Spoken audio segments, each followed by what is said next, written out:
Šodien atkal ir piekdiena, atkal ir norēķinu diena, un atkal mums nesamaksāja summu, kas bija solīta. Solīja vienu, samaksāja pilnīgi kaut ko citu.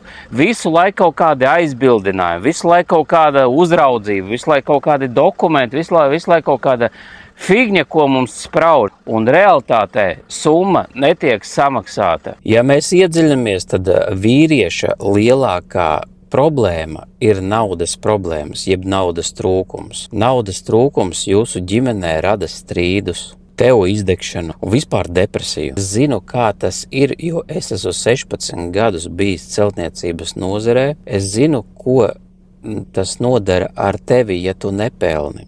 Tāpat arī šie 16 gadi man ir iedevuši pieredzi, un no šīs pieredzes esmu izkristalizējis, kā pelnīt. Un pie tam pelnīt ar to, ko jūs jau mākat darīt. Tātad, ja tu esi fasādnieks, flīzētājs, apdarnieks vai parketnieks vai reģipša licējs, tu ar šo nodarbošanos vari nopelnīt 10 000 eiro mēnesī. Es zinu, kad jūsos ieslēdzās iekšā neticība. Tāda neticība arī man bija savā laikā. Es esmu izstrādājis priekšceltniekiem programmu, kurā jūs apgūsiet strādājošas metodes, kā jūs sezonā varat pelnīt 10 000 eiro.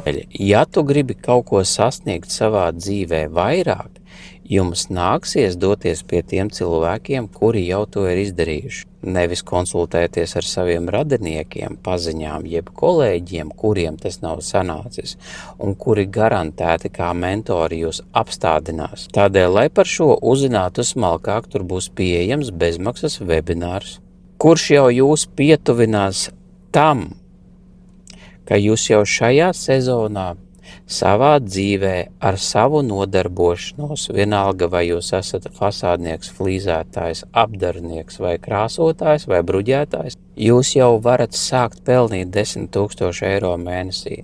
Bet par to, kā to izdarīt, tas ir pieejams manā kursā. Tā kā tiekamies.